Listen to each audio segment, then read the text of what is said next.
Our time on Earth, indeed, is very short. We are, no matter how old or young you are but a tiny slice of the overall plan in the cosmos, right?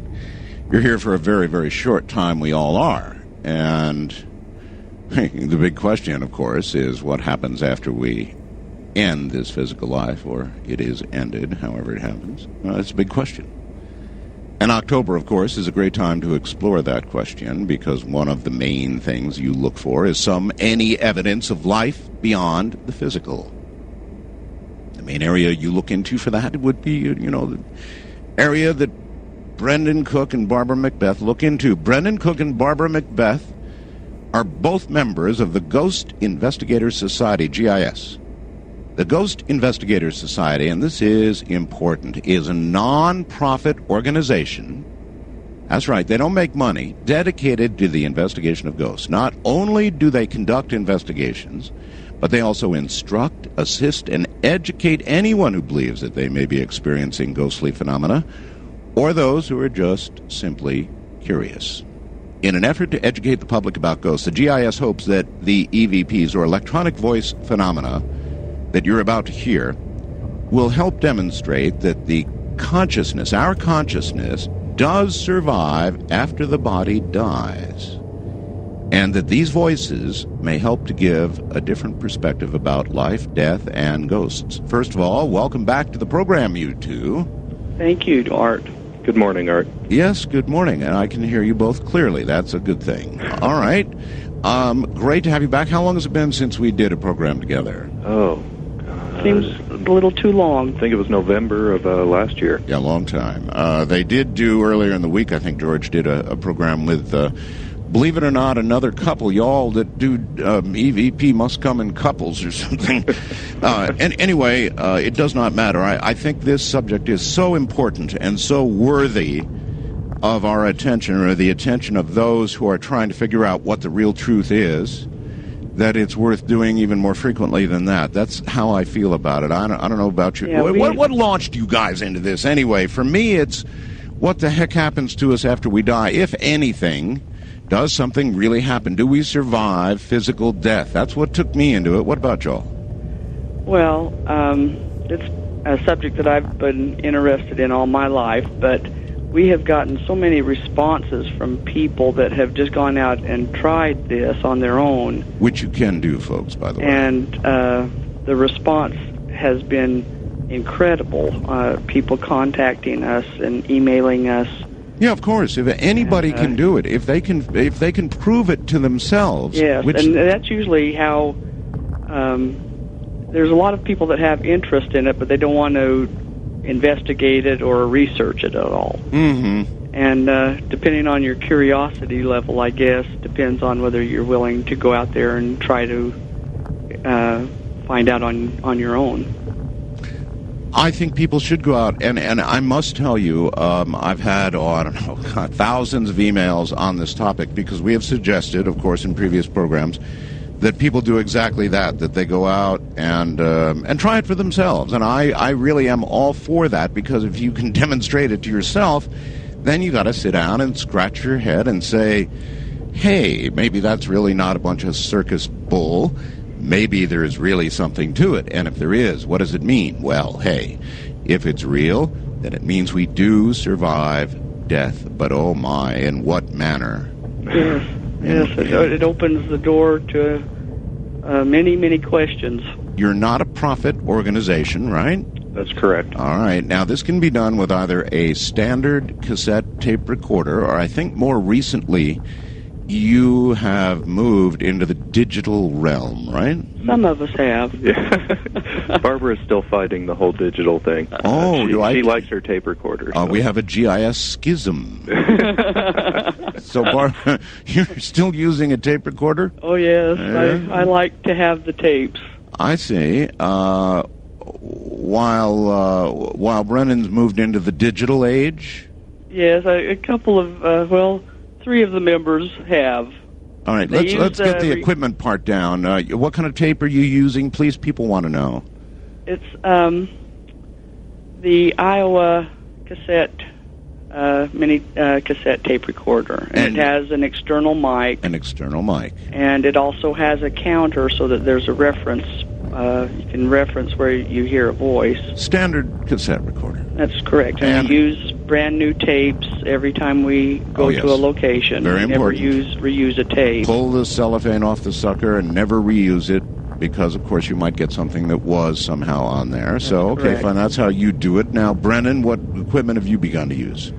Well, I'm really, right now, we're using we're actually using a couple different digital recorders. One is an Iowa digital recorder, and I can't remember exactly what the model number is. If you go to our website, we list all the equipment that we have and the models and all that, so people can go out and actually use the same stuff. Okay. And you use an external mic also?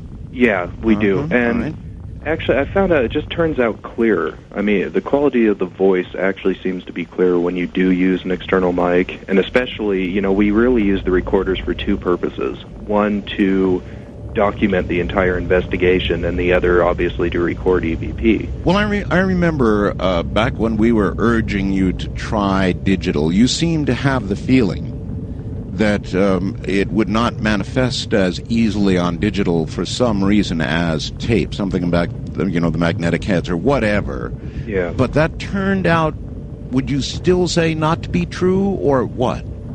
Well, definitely. I mean, the theory that we had back then, I mean, definitely it can't be true, because obviously we are getting voices on these digital recorders. As frequently? Yes. Actually, yeah, I would say as frequently. Well, then, Barbara, what are you waiting for? Hey, I'm an old lady. I like the old stuff. but in a sense, it doesn't matter. These EVPs are showing up either on tape recorders or on digital recorders. Doesn't matter. They're showing up anyway, right? Well, that's true. And actually, that brings up a really interesting point about this whole phenomena.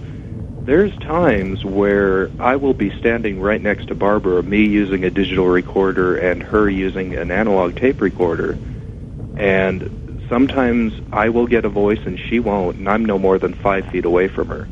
Or it's the opposite. She'll pick up a voice and I won't. Or other times we both get voices. I mean, the phenomena varies so much. How many times do you both get voices? How frequent is that?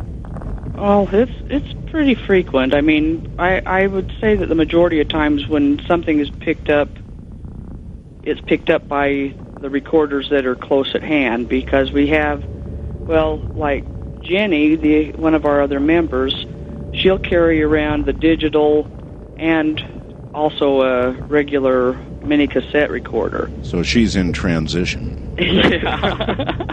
Yeah. All right. And I'm going to have to replace mine. My recorder probably has about 1 million miles on it now, and it's starting to not be reliable. So I'm going to have to try to find me another one, and it's getting hard to find the.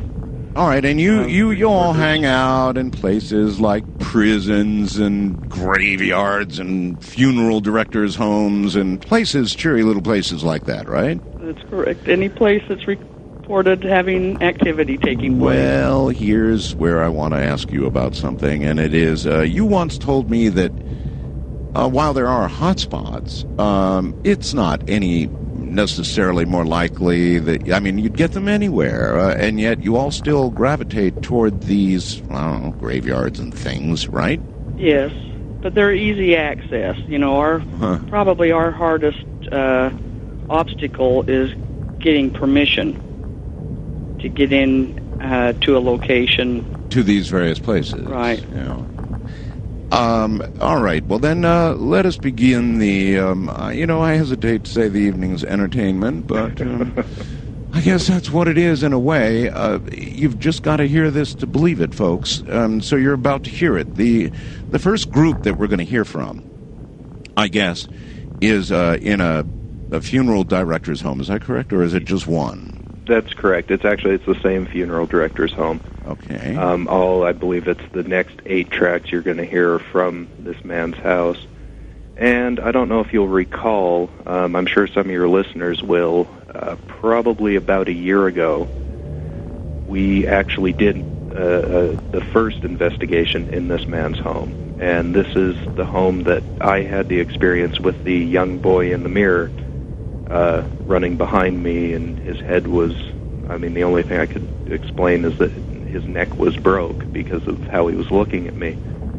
You mean it was in such an unnatural position? That's correct. It did not look right.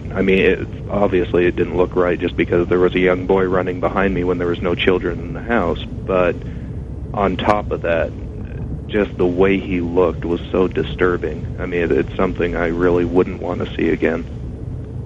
Well, right away, I don't like that. Right away, that indicates to me if you died, for example, of a broken neck or a back that went totally haywire or, whatever, that this injury will then manifest itself on the other side as well. Isn't my vision of the other side at all. Yeah, well, we asked him if, after Brendon told us what he had witnessed there, we asked him, the funeral director, if he had recently had a young boy for burial there at his work that might have followed him home that had been killed from a broken neck. And he said? And he said no. He said they had a lot of children that year, but none that he could recall having a broken neck. So. All right, so let us go to track 1. Set that up. All right. Well, this track, and this was recorded using the digital recorder, and I recorded this in the basement of this funeral director's home. And Barbara and I were the only ones in the basement at the time, and you're going to hear Barbara say, "Will you talk to us if you're here?" And as she's saying this, she's looking through her infrared camera. And she says, "Oh, hi," because she had just seen an orb on the camera. And then she talks to me saying, "Yeah, there is something here, Brendon." And right after that, you're going to hear, it sounds like kind of a younger woman saying, "Come enjoy the light." Come enjoy the light. All right, let's see if that's what we hear. Here you go. Can you talk to us if you're here? Oh, hi. Yeah, there is something here, Brendon. Come enjoy the light. Come enjoy the light. Come enjoy the light. Come enjoy the light. Clearly said, come enjoy the light. Now, did you all hear that? If not, what I do is I play these twice because I know a lot of people are straining to hear them and may not hear them the first time. Therefore, once again... Will you talk to us if you're here? Oh, hi. Yeah, there is something here, Brendon. Come enjoy the light. Come enjoy the light. Come enjoy the light. Come enjoy the light. Now that's pretty interesting, isn't it? Considering that those who die, those that we get back, the near-death experiences rather than the full affair, all talk about the light. The light, and I thought that was an interesting thing that she said, referring to the light. Yes, that it was not just the light, but that it was enjoyable. I thought it did quite clearly say that. Sometimes I disagree with, I know that some of this is open to interpretation, but that's a voice out of nowhere. How were you aware, Barbara? I heard you say, well, yes, there is something here. How were you aware there was? Well, we use the infrared video cameras, and I saw this orb coming towards me, and then went off to the side. Oh, you mean an orb like we see in the orb photographs, the little blobs of light? Right. Really? And many times when we start talking to them, they'll respond to us. They'll stay right in front of the camera and kind of hover there. They hoover, huh? Yes. Yeah, just have a little bounce to them, and they'll stay there. And come up close to us. Sometimes the infrared light will drown them out, and you can't tell where they go. But they'll get so close to you, you can't follow them because of the infrared drowning them out. All right, let's be clear about something. Do you think that these entities that you're encountering and that are actually speaking to you, my God, it's eerie to listen to, but are actually speaking to you, do you think that these are people who have reached their final destination? Do you have any clue of all the things you've listened to? How many clues do you have about the nature of the other side? Are they just trapped on Earth? Are they spending a little short vacation here before going on? What? Oh, it would have to be theory, but I do not believe that they have reached their final destination. I do think that there is someplace else that we go to when we die, and I don't think that they've crossed that line yet. You don't think so? No. For some reason, they're still here. Do you have anything beyond what you just said, that it's your theory, anything from your work that says that might be so, that might be true? There's been a few voices that have indicated that, there's been a self-realization that they're dead. There's one location that we frequent quite a bit because of the EVPs that we record there. Mm-hmm. And some of them sound like the same voices. It'll sound like the same spirits are there. But there was one that we recorded that she said, I'm completely dead, and we never have recorded her voice again there. I recall that statement, which I thought was pretty darn chilling. I'm completely dead. Now, of course, she could be referring to complete as in the physical sense, or as in I'm at my final destination. I'd surely rather believe in the first. Well, and the cadence of that woman's voice when we recorded her was almost like she had had a self-realization. I mean, the fact of us being there looking for ghosts, it was almost like she just realized, well, they're looking for me. One more ahead of the bottom of the hour. Before we get to the bottom of the hour, from the funeral director's home, here's number 2. What is this? Brendon and I were still in the basement, and we were sitting, Brendon was on one couch, and I was sitting on another couch off to the side. And you're going to hear me say, can you tell me who you are? My name is Barbara, and this is Brendon. And what's interesting about this voice, it sounds like a small child. He says, I'm 3, and then Brendon asks, how old are you? Huh. Even prior to the question? Prior to the question. Prior to the question. All right, here we go. Can you tell me who you are? My name is Barbara, and this is Brendon.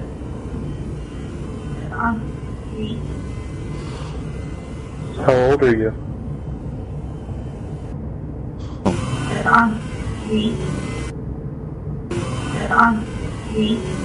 Oh man. On top of the fact that I that's clearly a child's voice. Yes. Clearly a child's voice. Very troubling. Really troubling. One more time. Here it is. Listen carefully. Can you tell me who you are? My name is Barbara, and this is Brendon.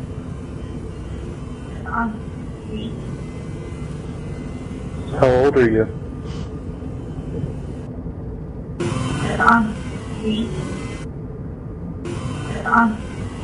Do they read minds? It makes you wonder, doesn't it? Yes. Yes. Do they read the minds of the living?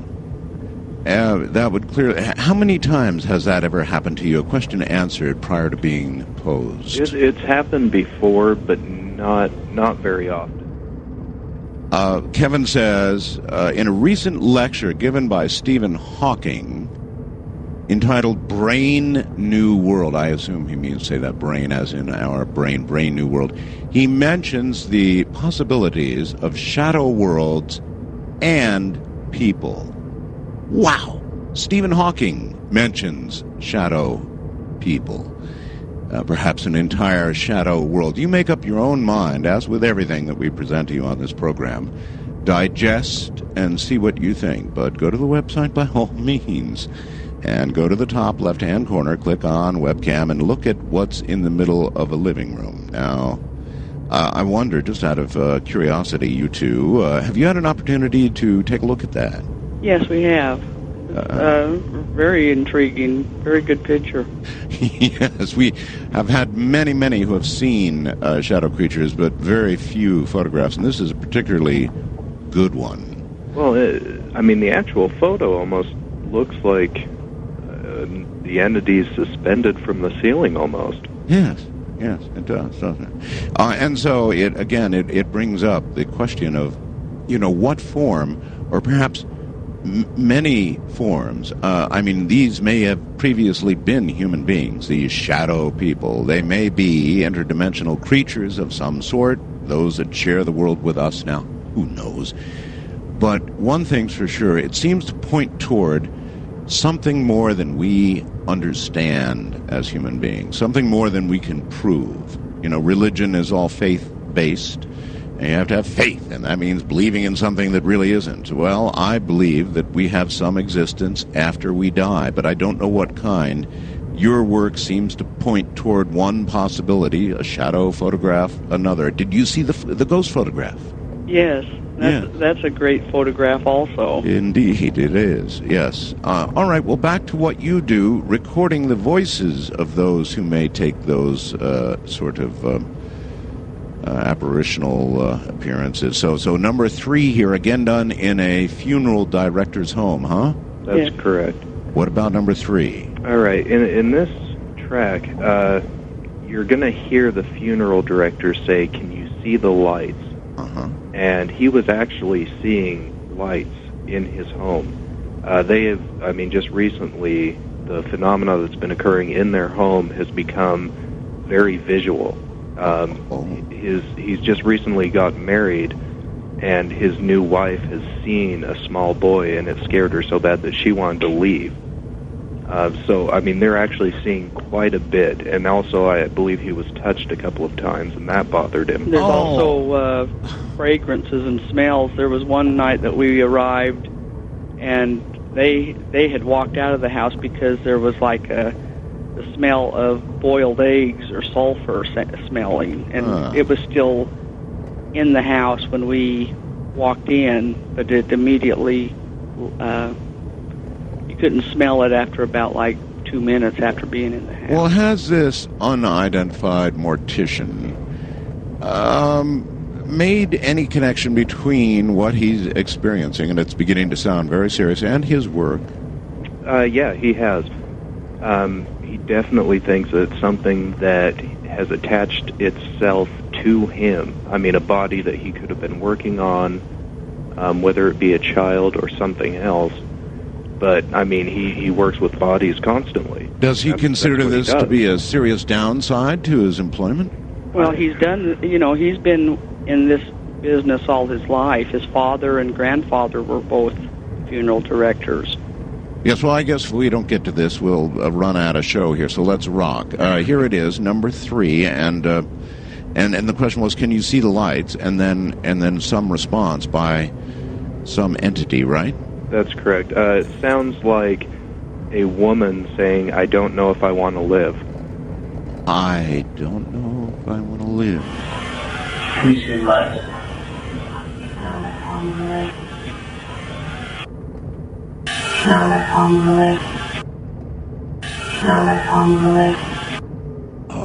I'm not sure about that one at all. I don't know if I hear, I don't know if I want to live. I don't know if I hear that much. Can you see lights?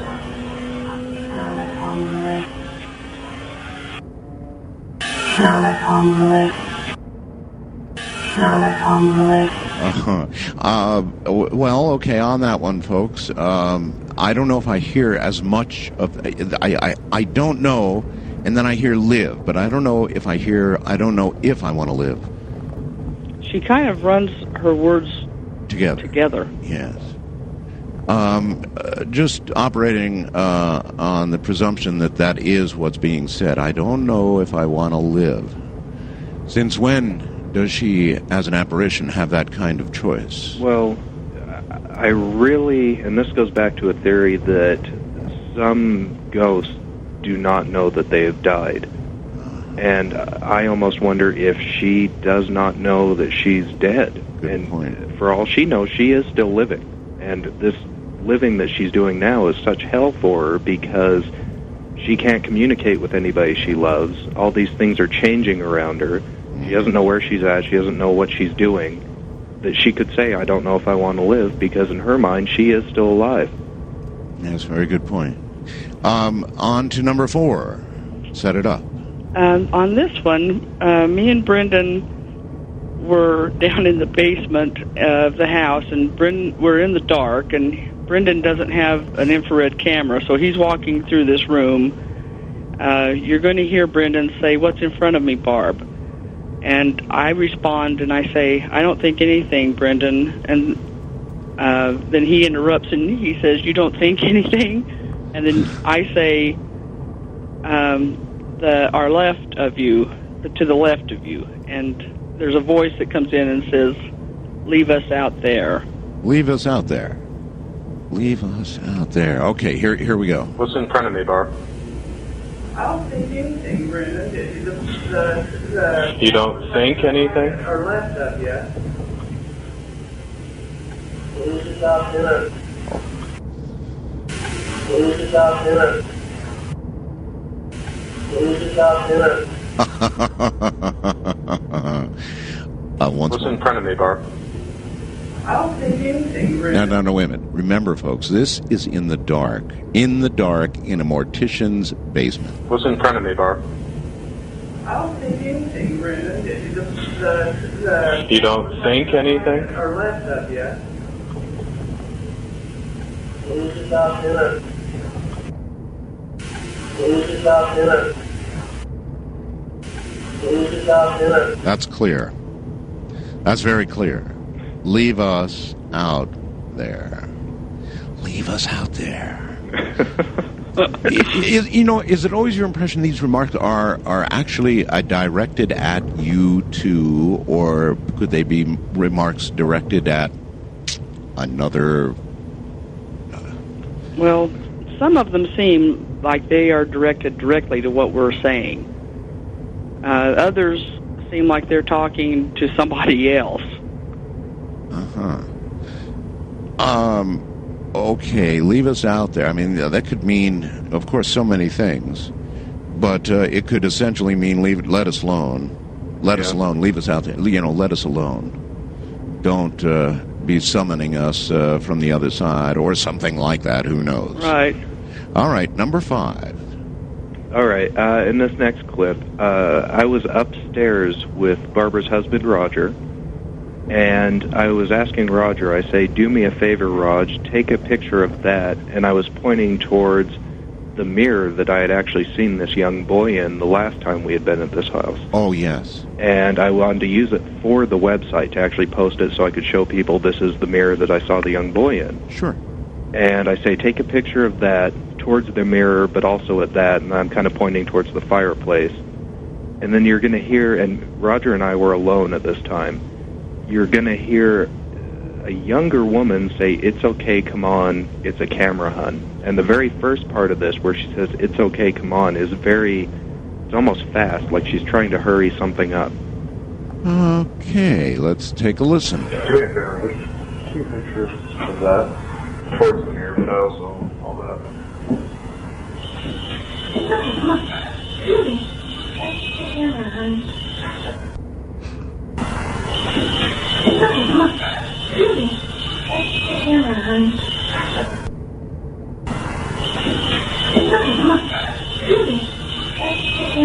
Yeah, I think that's quite clear. You're right. The first part of it goes quite quickly. It's okay. Come on, it's a camera, hon. Now there was no female present at all. No, not at this time. There wasn't. That would appear to be one ghost, one entity speaking then to another. And I also can hear another, it sounds like a young little child in between her sentence. Oh, really? Let me listen again, by all means. Two pictures of that towards the mirror, but also all that.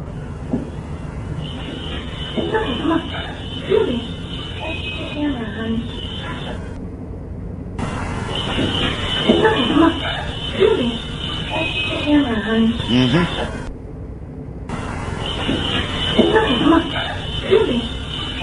Camera, honey.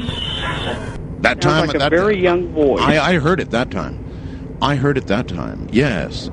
So that could be, I hate to be flippant, but a mother ghost talking to a child ghost. That's kind of what it reminded me of when I first heard that. Huh. As you see, I'm always trying to draw, and perhaps more times than not, I'm sure incorrectly, some sort of inference about the other side or about the condition these spirits are in from what they say. And that would imply, I don't know, hun, that implies some sort of loving relationship taking place on the other side, right? That's right. I believe Maybe. that you still have emotion and love and for the things that you did in life after you die. I hope so. Otherwise, we haven't really transferred our consciousness to the other side, because our consciousness, at least part of it, is made up of all the emotions that we feel and experience, right? Correct. So, if it really does continue, it would have to continue with those emotions somewhat intact. That's correct. Yes, all right. Number 6. In this clip, you're going to hear Brendon. He was up in the funeral director's son's room. Mm-hmm. And you're going to hear Brendon say, "Is anyone in here?" And we believe that this voice responding says, "Not alive." Here you go. Is anyone in here?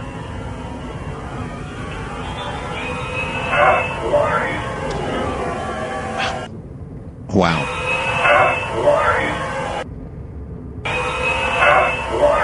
I absolutely agree. That man is saying, "Not alive." Is anyone in here? Not alive. And it's responded to in that way, in that sense, as if you were answering, "Yeah, we're here, but baby, we're not alive. Listen." Is anyone in here?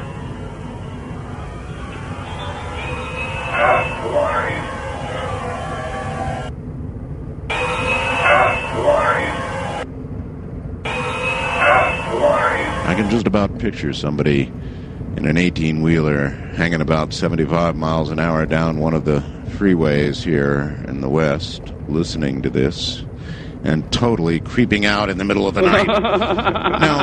Now, not alive. That seemed to be an answer. We were talking about that a minute ago. He seemed to be responding directly to you, didn't he? Yes. Well, yeah, there's that, and also, I mean, notice how much he's almost got personality in his answer. Exactly. I mean, it's almost very sarcastic. Exactly. Yeah, we're here, but not alive. Exactly. Yeah. By the way, I know y'all are brave and all that stuff, but I wouldn't go into a mortician's house where strange things have been flying around and lights are scooting around and voices are going on and you're in his basement in the dark. Good Lord. It really is not scary at the time. How could that not be scary? Well, I mean, when we do this, we have such a mindset that these are people. I mean, you can't look at them as, what Hollywood wants you to believe, because that's just simply not the way they are. They're people that have lived and died, they've had a body, and they have the exact same personality they had in life. I mean, the majority of people you see in life are not mean. I mean, most of them are very nice. All right, let me try this one out on you. A lot of people who die as older people die as grouchy old, right, and we've come up miserable. against them. And then if a child were to die, a child would, if you retain all your faculties and emotions and everything that is consciousness, a child would still be curious about everything in the world and be like a child is, in death even, right? Correct. And that's what you find? Yes. A lot of the times, yes. I recorded a child's voice one time. I was fooling with my tape recorder, and I recorded a little child say, "Can you talk with it?" Meaning, the meaning of that, you think, would be, could you talk to us with that? I believe it. He was wanting to know if I could talk with this thing that I was holding in my hand. All right. Number 7.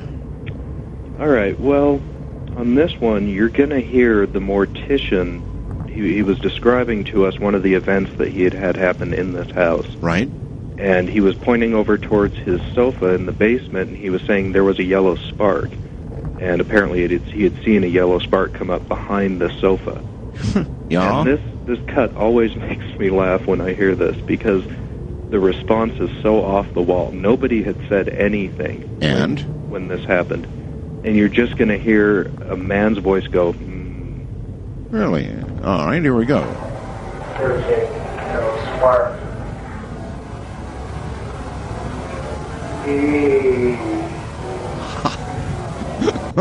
Yes.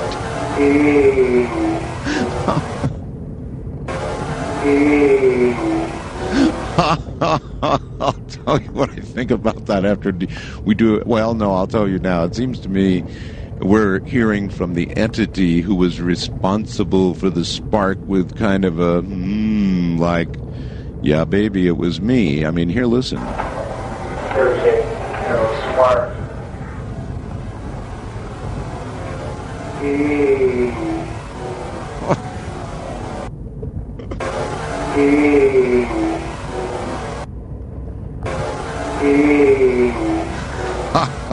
That's the way I take it anyway. Yeah. You know, like, yeah, I wonder who did that. Do you think these entities are, to that degree, retaining their, I don't know, sense of humor, or... They definitely have a great sense of humor, many of them. Practical joke ability? I hope that remains after death. I've rather always enjoyed playing practical jokes. Yeah, we have had some interesting stories told to us about some of them have a wonderful sense of humor.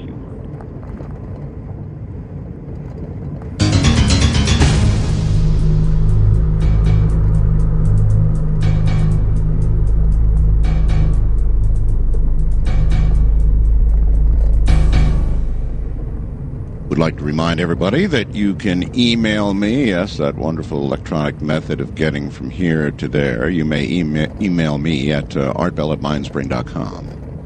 That's ARTBELL, all in lowercase, at mindspring.com. Or you can also email me, artbell@AOL.com. Two methods. You may also fast blast me, and that's available on the website, up near the webcam somewhere or another. You hit Fast Blast, and you can type a question to me during the course of the show. It's a very interesting way to get immediate input from the audience. And here is one from Chris in Monticello, Iowa. And it is, hey, you two, have you ever encountered something that was truly dark, evil, and just plain bad all around? I really cannot say that we have. We've been into locations where there's an oppressive, heavy feeling. Mm-hmm. I have never experienced anything that... that fit that description? No. What about you, Brendon? I haven't, nothing to what he's asking about, as far as something that's so dark and oppressive, but I mean, I have witnessed things that bothered me. And like I mentioned before, the young boy that I saw run behind me in the mirror. That'd be one, but how about a spirit that screams at you, "Get out!" Well, we've had that happen. I know you've had that. I remember playing them, and so how could that not strike you that way? I think it's more the fact that, and I think the voice you're thinking of that said "get out" was from a prison. Yeah. And, you know, the people that are in prisons, especially that long ago, they weren't there for, you know, very good crimes. I mean, they did something to get in there, and they weren't the best people. So, I mean, you just kind of take that into account when you go into it, that these are the kind of people you're going to be dealing with. So... then on the other side, we can expect all the very worst rapists and serial killers that we've executed, huh? Well, that if they stay, yeah. I mean, well, unless they have a different destination, right?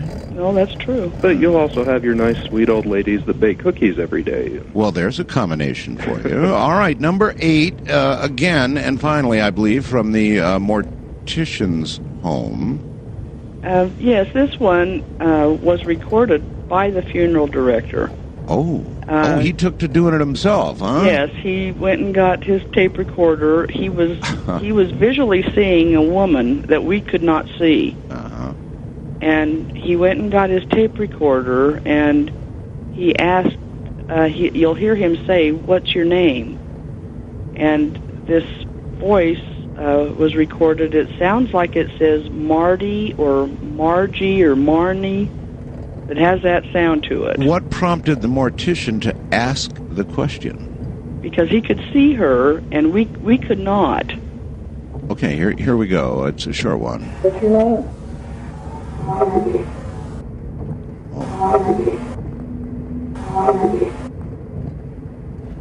I think that's a woman's voice again. What's your name?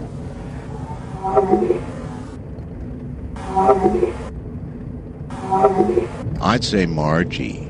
I'd say that was a female. That was Jenny and my first impression that it was Margie. Yeah, Margie, and we were hearing a female voice. That's definitely what it sounded like.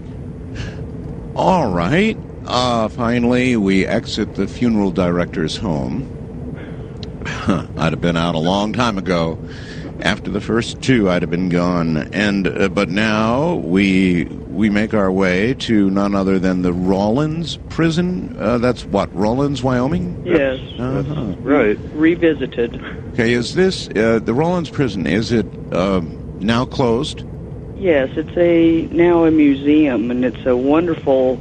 Anyone going through Rawlins should really try to take the time to go through this their tour of the prison. Well, by the way, do I hear a radio on in the background? If someone has a radio on, please extinguish it post haste. I do hear something. I don't know. Let me Somebody perhaps in another room or something. let me go check that real quick. Either that or I'm getting EVPs in my own show. Can you all hear that in the background? Yeah. I definitely hear something in the background. So we're going to the Rawlins prison, and what's the story here? Well, the Rawlins prison, I don't know if you remember this or not, but 2 years ago, actually, we did an investigation there, and we pretty much devoted an entire show with you on this prison. I well recall, yes. And so this is Rawlins Revisited is what it is. Rawlins 2, okay. So when did you go back, by the way?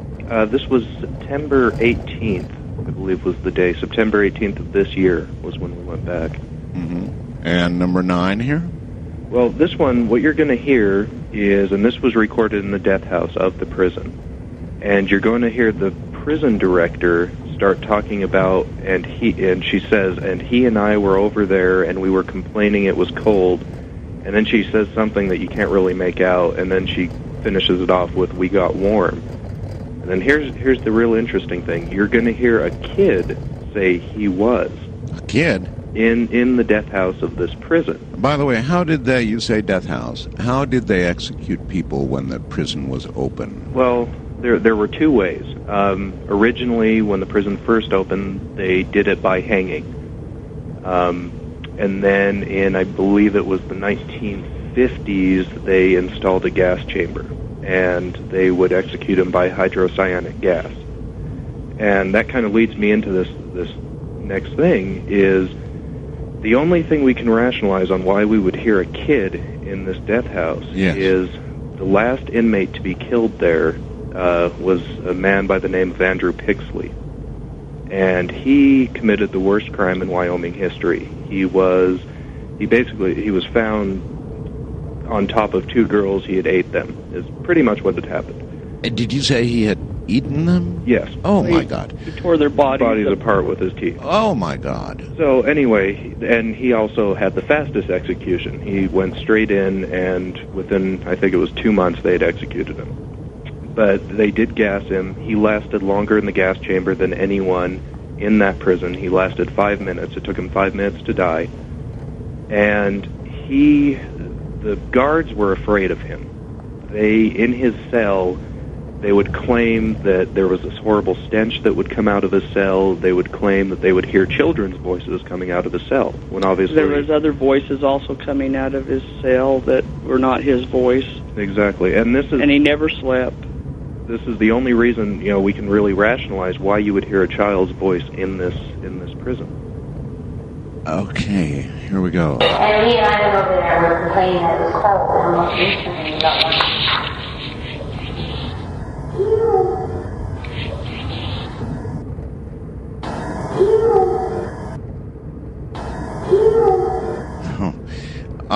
All right, now, once again, what you are supposedly hearing here, and it's a little indistinct, is the prison director, and he and I were over there, and we were complaining it was cold, then something you can't make out, and then supposedly we got warm, and he was. And me and I went over there. We were complaining that it was cold, and almost instantly we got one.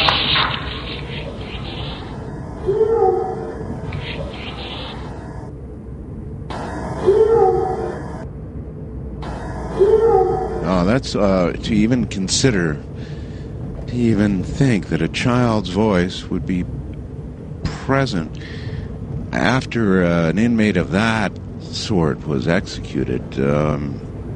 Anybody want to explain to me what that... Well, I know they did have a young prisoner there that was probably about 14 or 15 at one time in the frontier days, but this voice sounds younger than that. Yeah, I don't believe it's that young. Yeah, I don't either. I don't think I do. Oh, that's horrible. That's so close to what you would have to think of as pure evil that maybe that... I mean, just hear the story of what he did. That's so close to pure evil. It's insanity, of course, but it's a pure evil kind of insanity. I don't know. Well, and he claimed that he didn't remember doing it when he had done it. Well, maybe he was right. Well, and they tried him, and he said, I don't remember doing this, and if I did, I believe I should die for it. And it was the parents that found him in the room. It was a hotel room. He really said that. I don't believe that I did this, but if I did, I should die for it. Yeah, yes. He said, I don't remember doing. I don't remember doing. If I did, I believe he said you should kill me for it. Well, I've interviewed people like Father Malachi Martin, and they will tell you without exception, without question, that people are inhabited by evil spirits, by Lucifer. And that, it really does happen. And what if it happened to that man? What if he doesn't remember it? It's so evil that nobody... I mean, that's the kind of thing you'd say if you were sane, right? If I really did do this, well, then I deserve to die. That's correct. All right, we better move. Number 10. This one, we were in different parts of the prison.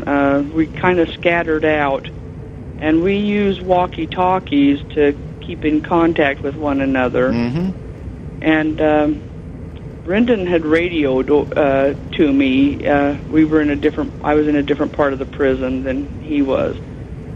And you're going to hear me respond back to him and say, Brendon.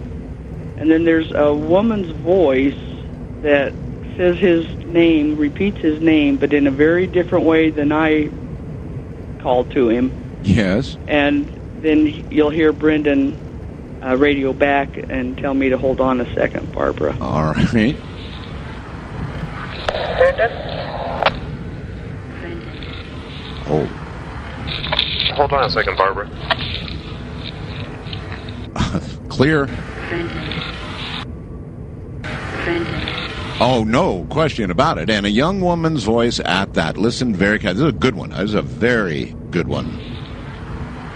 Brendon? Hold on a second, Barbara.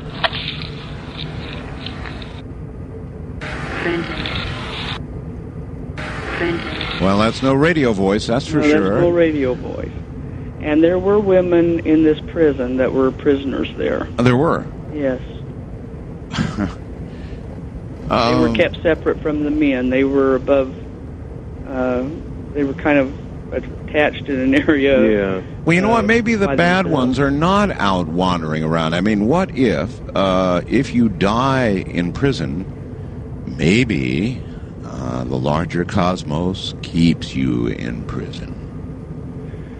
Well, you know, I kind of have a theory that hell is repetition, and what worse place to be than prison and keep repeating that over and over and over again. And Oh, you're right. I mean, especially the people that go to prison, and for some of the crimes that they've committed, like that Andrew Pixley, it's best not to even think about it.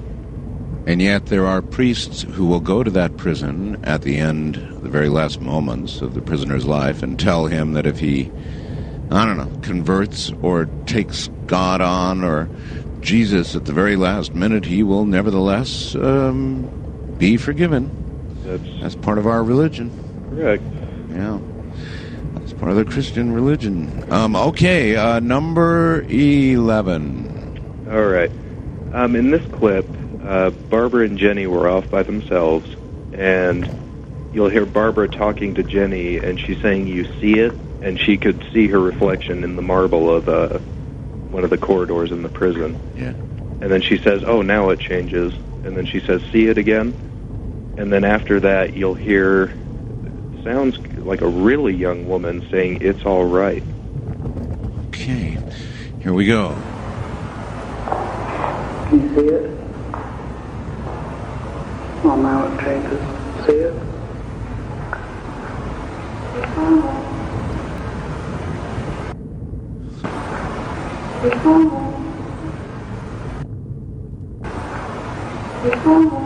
All right, now what I want everybody to pay attention to in this, it's my own little thing, but do you hear the acoustics when whatever it is says it's all right?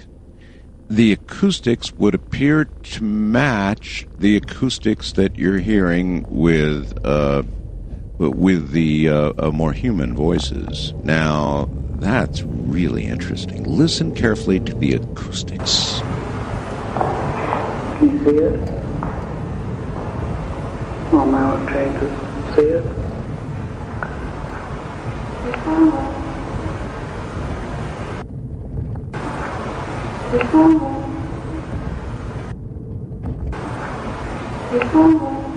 Do you hear the acoustics in that, you all? Yes. Wonderful, isn't it?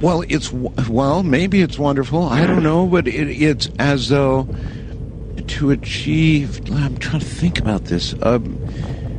To achieve that, it would have to be allowed. However, We didn't hear it. However, maybe on the other side, the acoustics are the same because it virtually is the same on the other side, but just in a sort of on a different frequency or in a different some different. I know, it opens all kinds of questions to you, doesn't it? Dimension is what I was going to say. Something, but the acoustics sound the same, don't they? Like it's in the same room as you're in. Yes, and she was.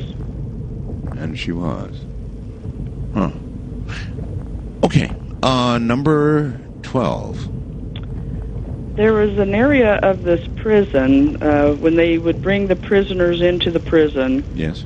Where there was a whipping post, and they would tie the prisoners to this whipping post and whip them. This is a very old prison, isn't it? I mean, yes. It's been a long time. How long ago did we whip people?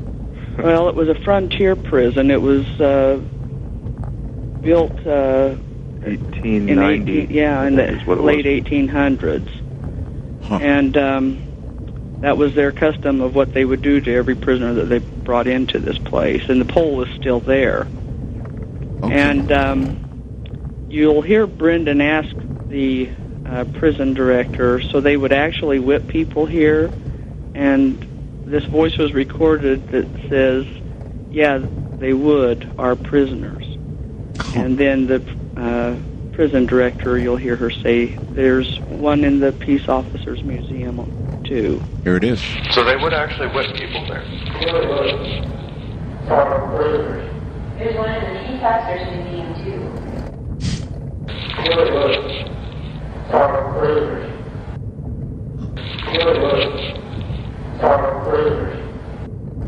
Well, the way he said that as though he was the warden. Who else would say our prisoners? Well, maybe a guard. So they would actually whip people there. There's one in the Teamcasters Museum, too.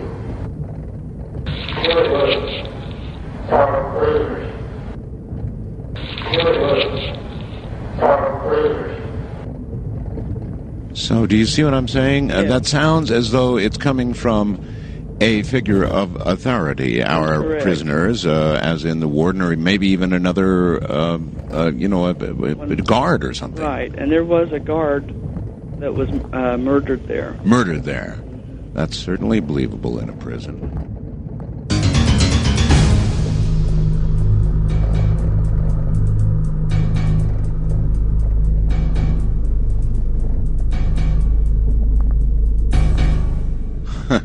Well, this is pretty cool. The board operator at one of my affiliates in as a matter of fact, it's WCTC. Now, how's that for a set of call letters, coast to coast? WCTC in New Brunswick, New Jersey, agrees the acoustics, remember I mentioned that? He says very close. The voice is audible, but the voice could have been saying it's over as well. Thanks to this show, I'm actually starting to believe some of this stuff truly exists. And that's pretty interesting. Believes it truly exists. Well, I surely do too. How can you not? And that comes to you two. So let me ask you two. Do you believe this stuff really exists? What conclusions have you two come to? I mean, listening and gathering and doing all this all the time. How about it? What do you believe? Well, I believe that how you live really affects on how you are after you die, and how you are with people and how you are in your thoughts. It's not going to change after we pass on. It's gonna, your garbage is going to stay with you. Garbage in, garbage out. Right? It won't leave. But then those who have good qualities, those who are happy in life and have been enjoyed. In other words, you are what you eat, like that kind of. Exactly. And I really don't think that you will. I don't believe that happy ghosts stay ghosts for very long. Do you have any proof of that? We haven't recorded too many happy-sounding ones. No. Oh. Good point, but We've gotten some funny then ones. would you think then that well, a sense of humor doesn't get you to heaven. It takes more than that.